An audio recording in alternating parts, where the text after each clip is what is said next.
आजको श्रृङ्खलामा हामी एकजना मुसलमानलाई हिन्दू सन्तले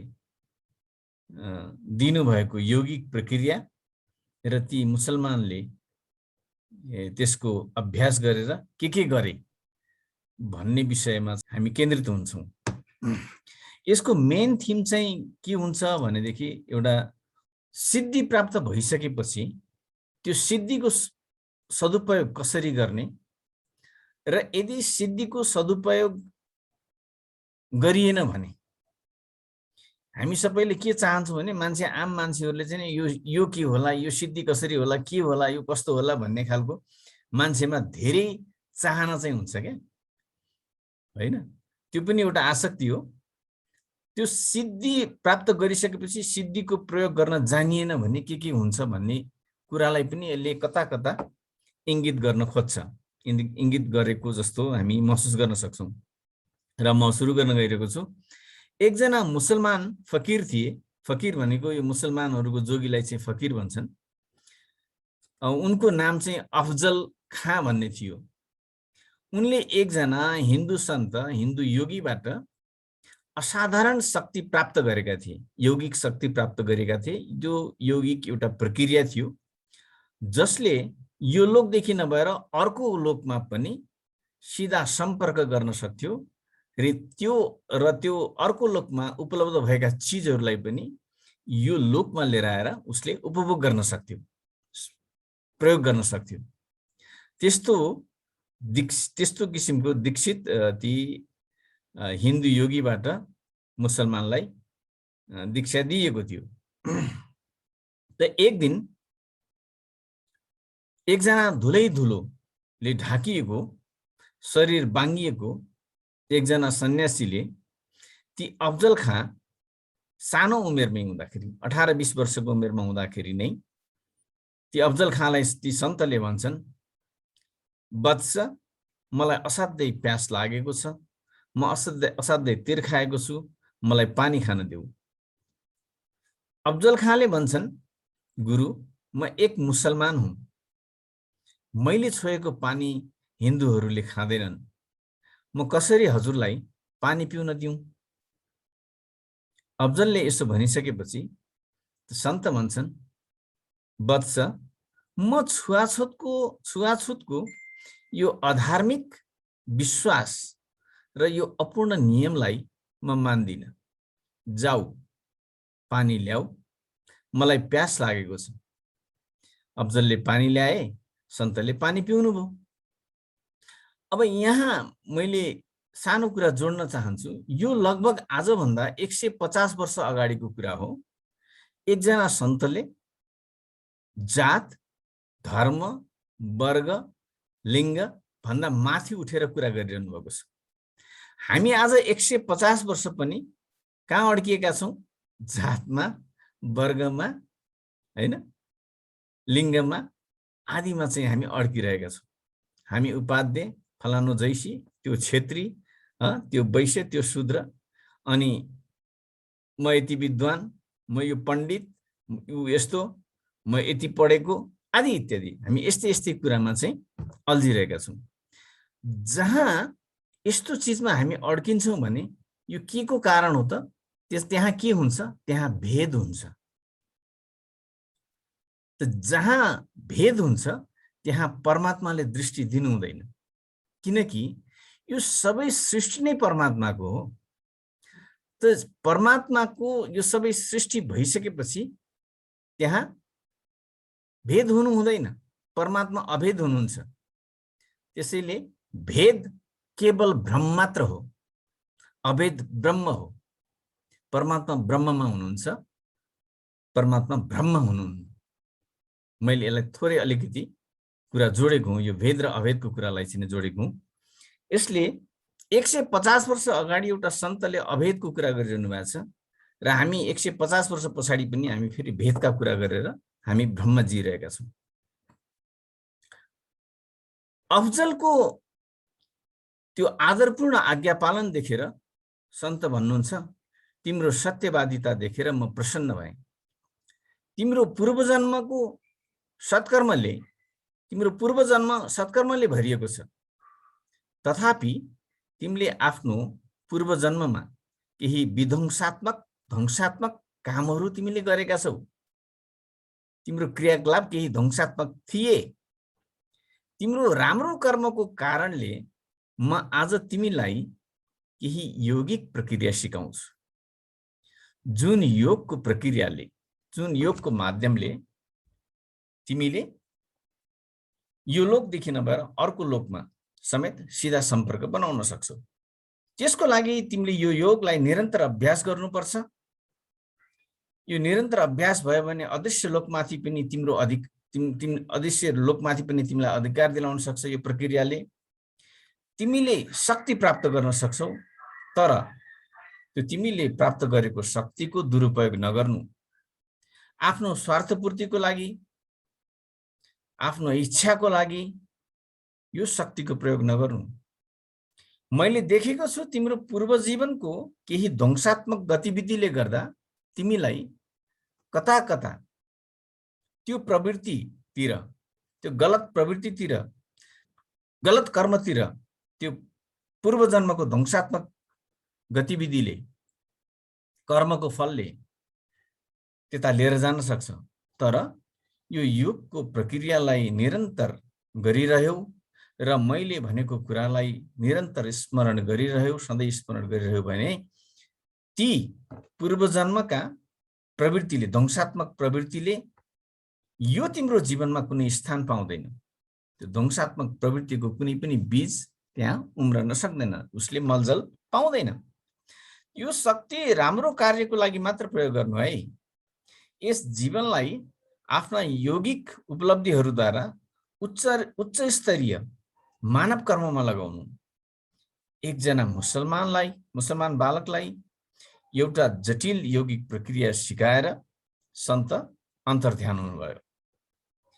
अफजलले, ती सन्तले दिनुभएको त्यो यौगिक क्रियालाई 20 वर्षसम्म एकदमै निष्ठापूर्वक निरन्तर पालना गरे र उनी चमत्कारी भए।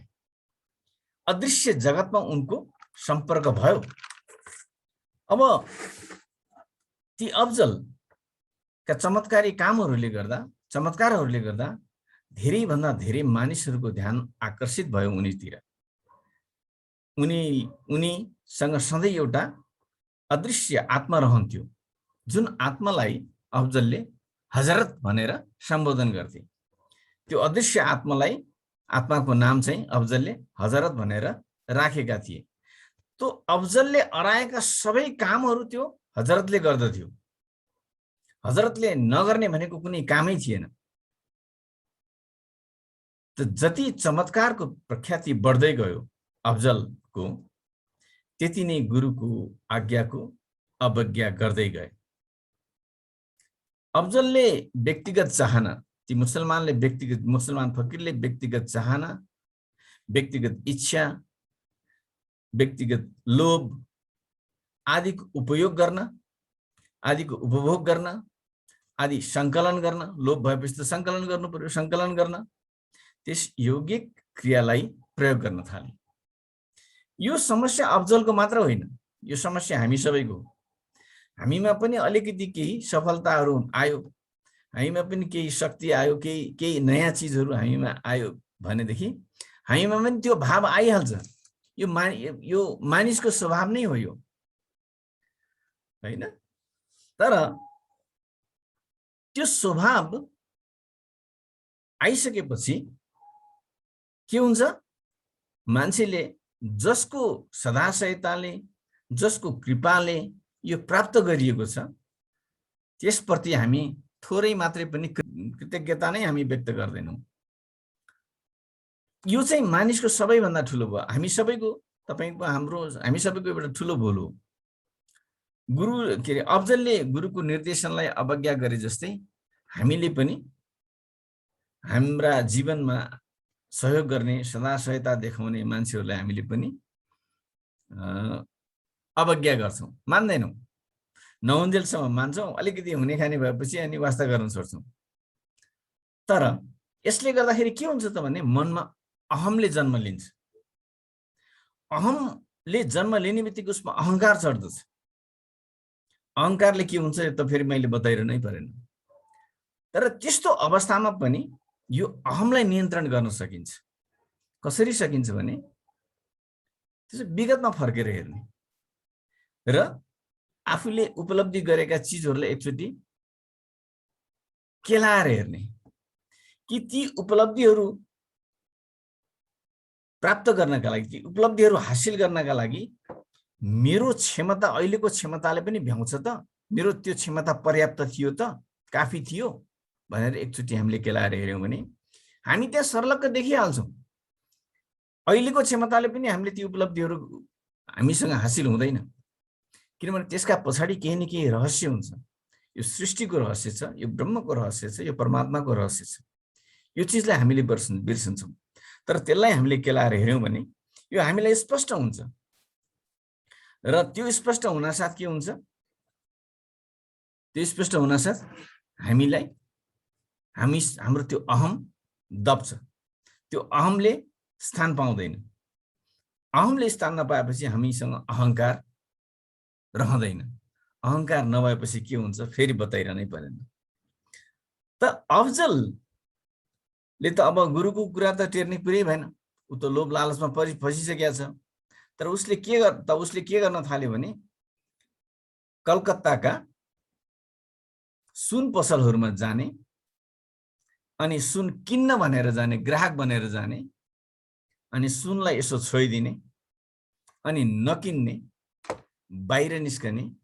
बाहिर निस्किसकेपछि सुन पसलबाट सुनहरू गायब हुने।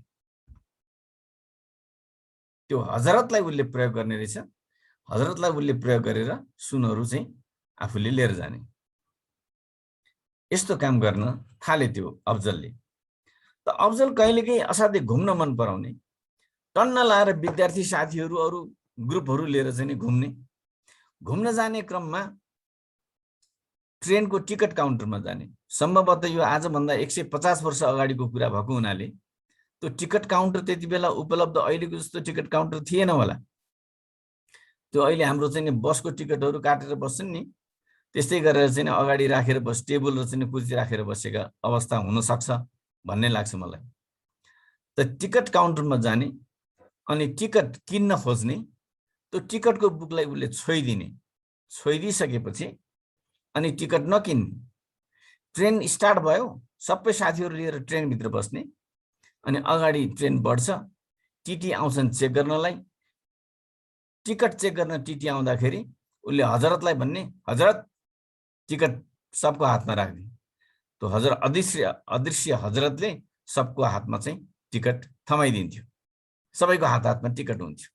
त टिटीले पनि केही गर्ने कुरो भएन। त यसरी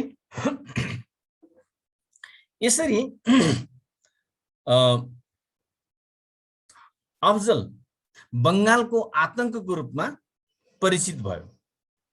त उसलाई सबैजनाले, त्यो अफजललाई देख्ने बित्तिकै सबैजना सशङ्कित हुन्थे। त यही क्रममा योगानन्दजीको पिताजीले पनि योगानन्दजीलाई, उहाँको रेलवे विभाग पनि यो अफजलको पटक पटक शिकार भएको थियो भनेर योगानन्दजीको पिताले भन्नुभएको छ। त यी सबै कुराहरू हामीले कुन प्रसङ्गमा आइरहेका छौँ भन्ने कुरा हजुरहरूलाई अलिकति कन्फ्युज भइरहेको होला। यी सबै कुराहरू युक्तेश्वर गिरीले आफ्ना पटशिष्य योगानन्दजीलाई बताइरहनु भएको छ। एक दिन युक्तेश्वर गिरीका साथीले अफजलले देखाउने चमत्कारको बारेमा आफ्ना छिमेकीहरूलाई चाहिँ जम्मा गरेर अफजलले देखाउने चमत्कार हेर्नको लागि चाहिँ लिएर जानुभयो।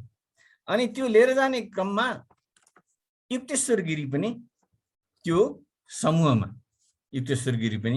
जानुभएको थियो। युक्तेश्वर गिरीको उमेर त्यो बेलामा लगभग 20-22 वर्षको हुनुपर्छ, किन भर्खरको जवान हुनुहुन्थ्यो युक्तेश्वर गिरी। त्यहाँ चाहिँ युक्तेश्वर गिरीले भन्नुभएको छ, म युक्तेश्वर गिरीकै शब्दमा भन्दछु, म त्यस बेला युवक थिएँ। हजुरहरूले यसरी बुझ्नु होला, यो युक्तेश्वर गिरीको भनाइ हो भनेर बुझ्नु होला। म त्यस बेलामा युवक थिएँ, म माथि कुख्यात फकीरबारे जान्ने असाध्यै शोक थियो, उत्सुकता थियो, किनभने त्यो फकीरको बारेमा मैले सुनेको थिएँ, तिनी ठग्छन्, तिनी चमत्कारी छन्, तर तिनको चमत्कार राम्रो पक्षमा छैन। उनले गतिलो कामको लागि चाहिँ चमत्कार गर्दैनन् भन्ने कुरा युक्तेश्वर गिरीलाई थाहा थियो र त्यसैले गर्दाखेरि युक्तेश्वर गिरीले आफूसँग भएका बहुमूल्य चिजहरू केही पनि लिएर जानु भएन। र त्यो अफजललाई पनि के थाहा थियो भने युक्तेश्वर गिरी त एकजना व्यापारीका छोरा हुन् हैन। उहाँको पिताजी त हामीले अगाडि पनि चर्चा गर्यौं, उहाँ एकजना धनी व्यापारीका छोरा हुनुहुन्थ्यो। भनेपछि युक्तेश्वर गिरी त्यहाँ गएको भएदेखि पक्कै पनि अफजलले आफ्ना हिसाबले त्यहाँ ट्रिट गर्थ्यो होला, उसले युक्तेश्वर गिरीसँग भएका चिजहरू लिन्थ्यो होला। त्यसैले युक्तेश्वर गिरीले के गर्नुभएको छ भनेदेखि त्यहाँ जाने बेलामा आफूसँग चाहिँ भएका बहुमूल्य चिजहरू चाहिँ थन्काएर जानुहुन्छ र त्यहाँ 20-22 जना छिमेकीहरू छन् अनि त्यहाँ अफजल छ। अफजलले युक्तेश्वर गिरीतिर हेर्छ र भन्छ तिमी निकै बलिष्ठ छौ, किनभने युक्तेश्वर गिरी अल्को पनि हुनुहुन्थ्यो, उमेर मोटो घाटो पनि हुनुहुन्थ्यो। तिमी त हात पाखुरा निकै धरा छन्, तिमी बलिष्ठ पनि छौ। तिमीले एउटा काम गर, तल गएर एउटा ढुङ्गा टिपेर लिएर आऊ, त्यो ढुङ्गामा आफ्नो नाम लेख र त्यो ढुङ्गामा नाम लेखेर गङ्गामा लिएर गएर फाल्देऊ। गङ्गा नजिकै थिइन्, गङ्गामा लिएर गएर फाल्देऊ, जति सकिन्छ टाढा फाल। युक्तेश्वर गिरीले अफजलले भने जस्तै ती फकीरले भने जस्तै युक्तेश्वर गिरीले गर्नुभयो, ढुङ्गालाई जति सकिन्छ टाढा गङ्गामा फालिदिनु भयो। त्यसपछि फकीरले भने युक्तेश्वर गिरीलाई जाऊ त्यहाँबाट गङ्गाबाट एउटा भाँडामा पानी लिएर आऊ। युक्तेश्वर गिरीले गएर पानी लिएर आउनुभयो। पानी लिएर आउने बित्तिकै ती अफजलले भने हजरत, अघि मैले भनेको थिएँ नि हजरत भनेर, अदृश्य शक्ति, हजरत त्यो ढुङ्गा भाँडोमा राख। भाँडोमा ढुङ्गा प्रकट हुन्छ। युक्तेश्वर गिरीले त्यो ढुङ्गालाई निकाल्नुहुन्छ, हेर्नुहुन्छ, उहाँको सही जस्ताको तस्तै छ,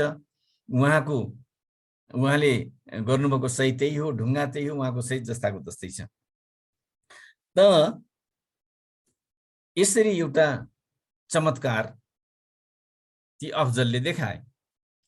त्यहाँ 4वटा चमत्कारहरू भएका छन् र अर्को एउटा सानो चमत्कार भएको के छ भनेदेखि युक्तेश्वर गिरीका एकजना साथी थिए, उनले एउटा एन्टिक भन्छ नि, पुरानो घडी, पैतृक घडी रहेछ, एउटा एन्टिक खालको पुरानो घडी। पहिलाको घडीहरू सुनको पनि हुन्थे अरे, अब यो मलाई थाहा छैन। अनि त्यो सुनको घडी र घाँटीमा सुनको सिक्री लगाएका रहेछन्।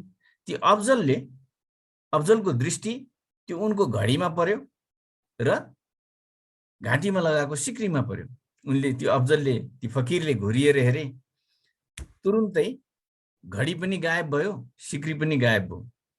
अनि त्यहाँ युक्तेश्वर गिरीका ती साथी अनुनय गर्छन्, विनय गर्छन्, धेरै चाहिँ उ गर्छन्, यो मेरो पैतृक सम्पत्ति हो, मेरो यसो नगरिदिनुहोस् भनेर ती अफजललाई पुकार गर्छन्, ती फकीरलाई पुकार गर्छन्। फकीर एकछिन घुरिन्छन्, एकछिन चुपचाप लाग्छन् र भन्छन् तिम्रो घरमा फलामको सेफ छ, त्यो सेफमा 500 रुपियाँ छ, त्यो 500 रुपियाँ लिएर आऊ, अनि त्यसपछि तिम्रो घडी र चेन कहाँ पाइन्छ म तिमीलाई बताइदिन्छु भनेर ती फकीरले ती युक्तेश्वर गिरीका साथीलाई भन्छन्। बिचरा दौडादौड गरेर जान्छन्, लिएर आउँछन्।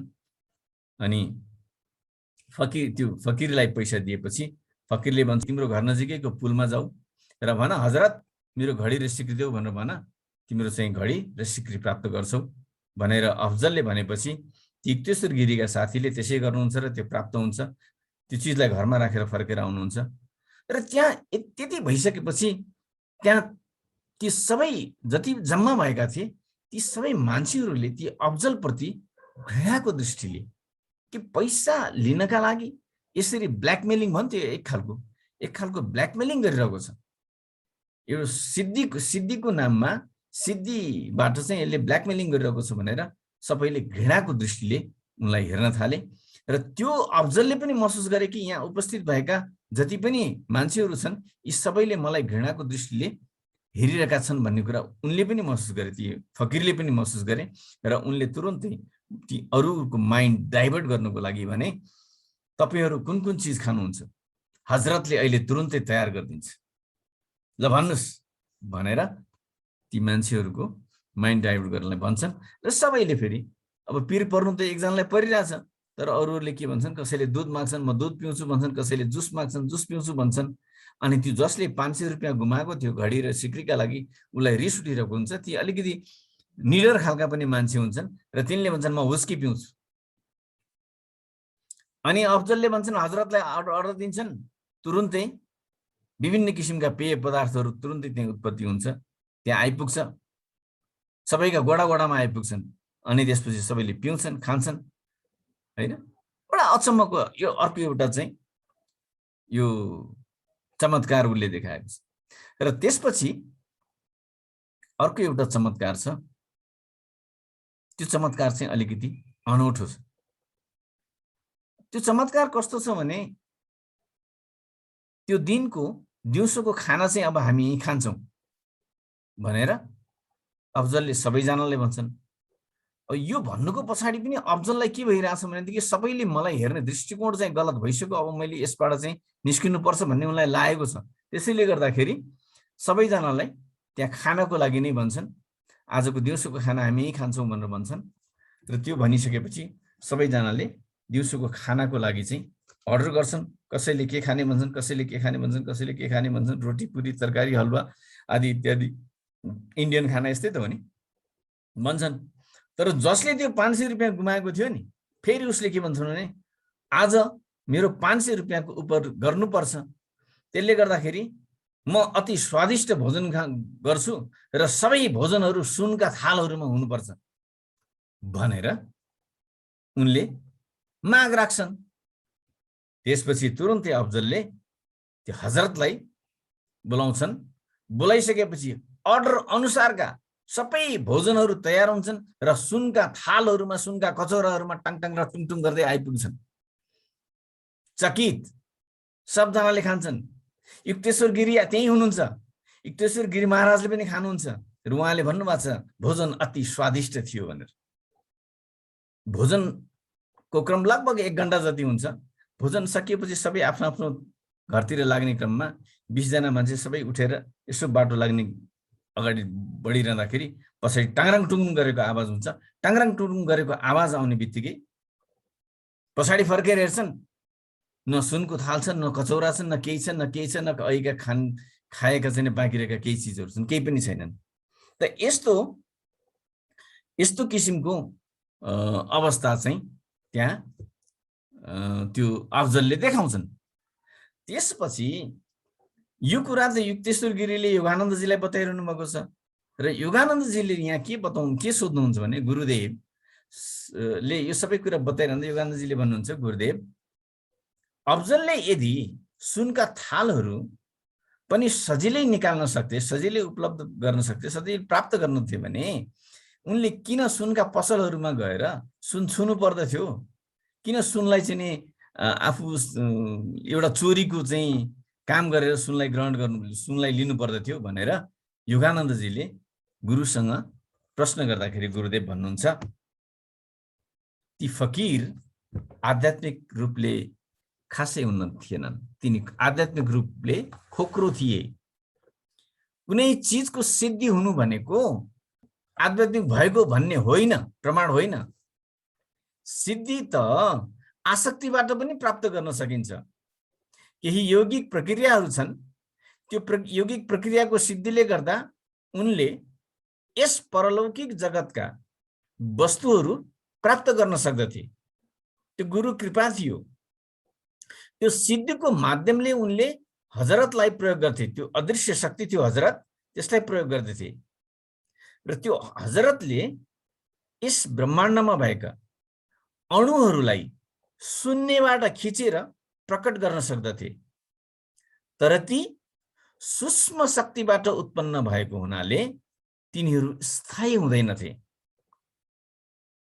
केवल निश्चित प्रयोजनका लागि मात्र हुन्थे। प्रयोजनपछि ती सबै अणुहरू विच्छेदित हुन्थे। यसरी युक्तेश्वर गिरीले योगानन्दलाई बताउनु भएको छ। अब हामीले यहाँ एउटा कुरा सानो स्मरण गरौँ। जब योगानन्दजीको माताजी ध्यानमा बस्दाखेरि एउटा जन्तर प्राप्त भएको थियो। त्यो जन्तर आफै हराएको थियो। त्यति बेला के भनिएको थियो भने यसको निश्चित प्रयोजन छ। यसको प्रयोजन सकिएपछि अर्थात् योगानन्दजीले गुरु भेटिसकेपछि उहाँको माताजीले जुन दिनुभएको जन्तर छ त्यो जन्तर आफसे आफ हराउँछ भनेर भनिएको छ। त यो के थियो? यो सूक्ष्म जगतबाट आएका चिजहरू थिए। त्यस्तै यो पछि प्रसङ्गमा पनि आउँछ, म पछि पनि भन्ने छु।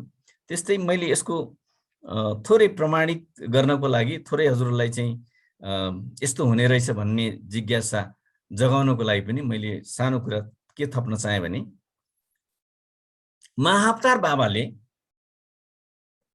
लाहिडी महाशयलाई क्रिया दीक्षा दिने बेलामा यो जीवनमा क्रिया दीक्षा दिने बेलामा पहाडको टाकुरामा सुनको दरबार खडा गर्नुभएको छ र रत्नहरू जडित सुनको महल, सम्भवतः ब्रह्माले पनि त्यस्तो कल्पना गरेका छैनन् होला, त्यस्तो महल सिर्जना गरेर त्यस महलभित्र लाहिडी महाशयलाई महाअवतार बाबाजीले दीक्षा दिनुभएको छ र भोलिपल्ट ती सुनका महल, ती रत्नजडित महल सबै अणु परमाणुमा विच्छेदित भएर भोलि जस्ताको जस्तै नाङ्गो पहाड भएको छ।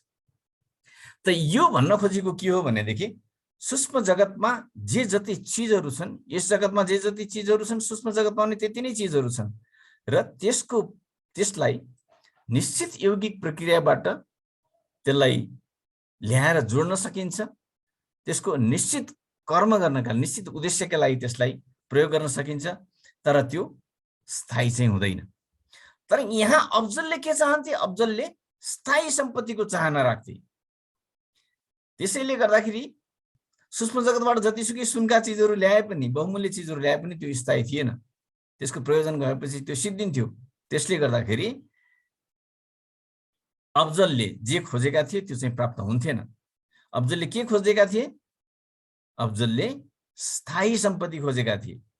त्यसैले ती स्थायी सम्पत्ति कहाँबाट हुन्छ त भने परिश्रमबाट आर्जित स्थूल सम्पत्तिमा चाहिँ भरोसा गर्न सकिन्छ, अरू चिजमा चाहिँ भरोसा गर्न सकिँदैन भनेर भनिएको छ। र त्यसैले उनले मानिसहरूलाई सताएर आफूले स्थूल चिजको सङ्कलन गर्दथे। अब यो बडा अचम्मको छ नि त होइन? हामीले कहिले के भने जादुवालाले के गरेर पैसा देखाउँछ, आखिर त्यो जादुले त्यो देखाएको पैसा भए त पुगिहाल्थ्यो नि भन्ने हामीले पनि कल्पना गर्छौँ कहिलेकाहीँ।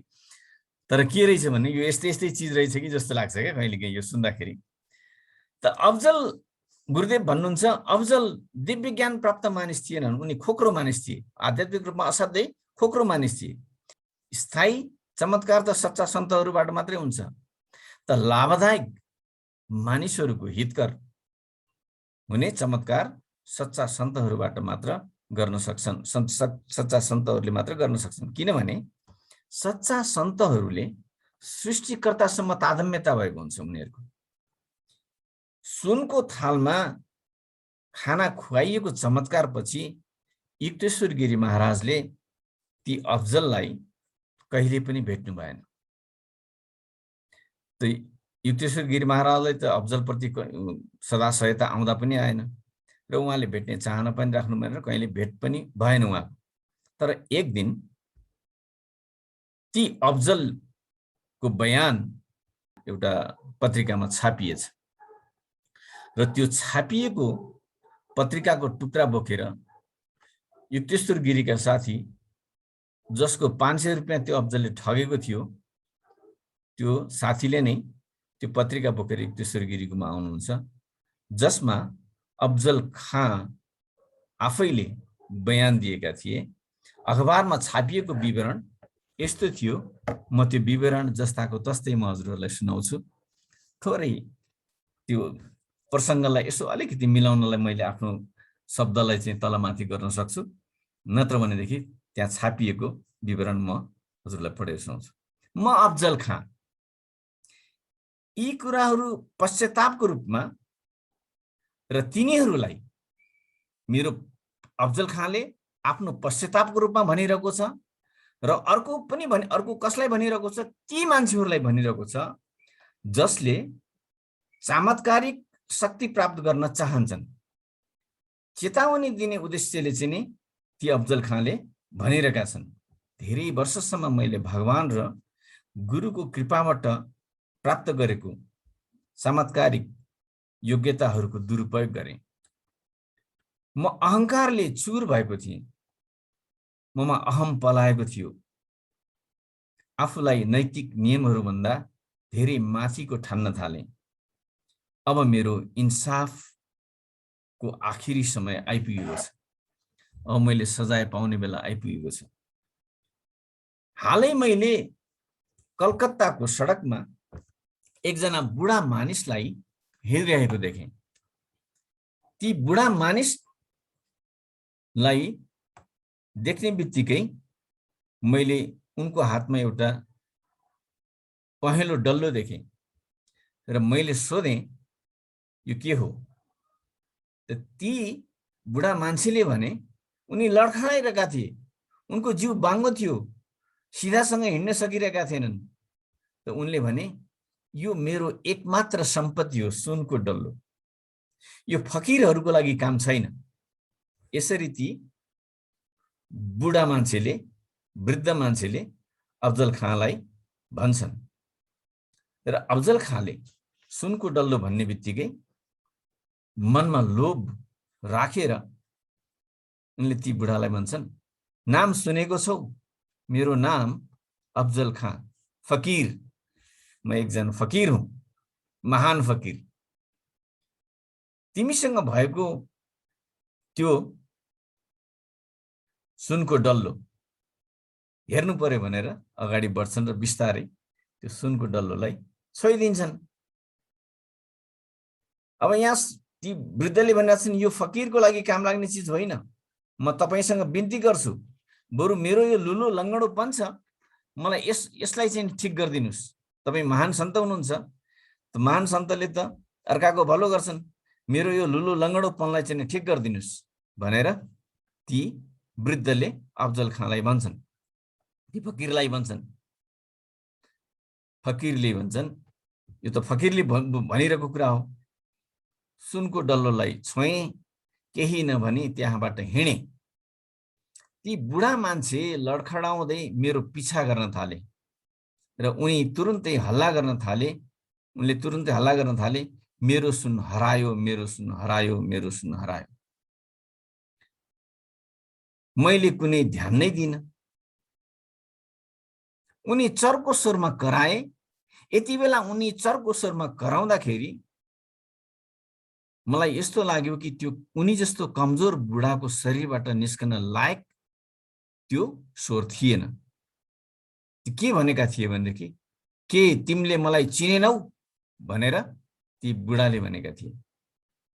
त अवाक भएर ती अफजल खाँ पछाडि फर्किन्छन्, हेर्छन् र अफजल खाँले चिन्छन्। ती साधारण देखिने लङ्गडा बुढा अरू कोही नभएर तिनी महान सन्त थिए जसले धेरै वर्ष अगाडि मलाई योगको दीक्षा दिएका थिए। आफ्नो शरीर ती सन्तले आफ्नो शरीर तुरुन्त सिधा पारे, तुरुन्तै उनको शरीर बलियो भयो र एकदम जवान देखिए ती सन्त। त सन्तले भने, ए त्यस्तो हो, मेरो गुरुको हेराइ असाध्यै रौद्र थियो। ती सन्तले एकदमै रिसाएर हेरेका थिए। मैले आफ्नै आँखाले देखेँ कि तिमीले आफ्नो शक्तिको प्रयोग दुखी मानिसहरूका लागि, अरूको सहायताको लागि गर्नुपर्ने ठाउँमा तिमीले त अरूको सहयोग नगरी, अरूको सहायतामा प्रयोग नगरी केवल सामान्य चोरले चोरी गर्ने काममा प्रयोग गरिरहेका छौ। म तिम्रो यो अलौकिक शक्ति फिर्ता लिन्छु। अब आजबाट हजरत तिमीबाट मुक्त भयो। अबदेखि तिमी बङ्गालको आतंक रहने छैनौ। त अफजलले वेदनायुक्त स्वरले हजरतलाई बोलाउँछन्। पहिलो पल्ट हजरत अफजलको दृष्टिमा देखिँदैन। हामीले हजरतलाई अदृश्य भनिरहेका छौँ, त्यो हजरत अफजलको दृष्टिमा चाहिँ हजरत देखिने, अरूको दृष्टिमा त्यो हजरत चाहिँ नदेखिने रहेछ। त पहिलो पटक अफजलले हजरतलाई बोलायो, तर हजरत देखिएन र उसले अचानक एउटा कालो पर्दा उठेको देख्यो र उनले आफ्नो स्पष्ट रूपमा आफ्नो जीवनका सबै अपवित्रताहरू जे जति गरेको थियो ती सबै अपवित्रताहरूलाई सबैलाई देख्यो र उसले ती सन्तप्रति निहुरेर सन्तको गोडामा पर्दै भन्छन्, गुरुवर, म तपाईलाई धन्यवाद दिन चाहन्छु, आएर मेरो लामो भ्रान्तिलाई मेटाइदिनु भयो। म उहाँको गोडामा रोइरहेँ। म आफ्ना सांसारिक आकांक्षाहरूको परित्याग गर्ने बाचा गर्छु। म पहाडमा गएर आफ्नो अतीतको पाप कर्मको प्रायश्चित गर्ने आशा गर्दै म अब ईश्वरको ध्यान गर्नेछु भनेर गुरुदेवसँग ती सन्तसँग पाउमा झुक्छन् र गुरुदेवले ती अफजलतिर हेर्दै सहानुभूतिपूर्वक हेर्दै भन्नुहुन्छ, सुरुमा पनि तिमीले चाहिँ मसँग सत्य कुरा गरेका थियौ र अहिले पनि तिमीले जुन पश्चाताप गर्ने जुन बाचा गर्यौ त्यसप्रति मेरो सहानुभूति राख्दै म अब तिमीलाई अरू सबै शक्तिहरू नष्ट गरे पनि, तिमीले बोलाउँदाखेरि हजरत नआउने भए पनि, जब तिमीलाई खानेकुराको आवश्यकता हुँदा र लगाउने कुराको आवश्यकता पर्छ त्यति बेला तिमीले हजरतलाई बोलायो भने ती कुराहरू सफलतापूर्वक हजरतले लिएर आइदिनेछ भनेर भन्नुहुन्छ र पहाडको एकान्तमा तिमी आफूलाई सम्पूर्ण रूपले ईश्वरलाई बुझ्ने काममा लगाऊ। अझै पनि तिम्रा पूर्व कर्महरूले गर्दाखेरि अझै पनि तिमीमा त्यो सम्भावना छ भनेर भनिदिनुहुन्छ। त्यसपछि हजरत भन्छन्, मेरा गुरु त्यसपछि गायब हुनुभयो। म आँसु बगाउँदै भावनाहरूमा डुबेँ। बिदा हुन्छु संसार, यो संसार म बिदा हुन्छु। म अब परम प्रियबाट क्षमादान खोज्ने आशामा म हिँडेँ भनेर आफ्नो वक्तव्य पत्रिकामा अफजलले लेखेर छापेर छोडेको कुरा यसरी यो एउटा प्रसङ्गमा लिएर आएर आज हामीले चर्चा गर्यौं।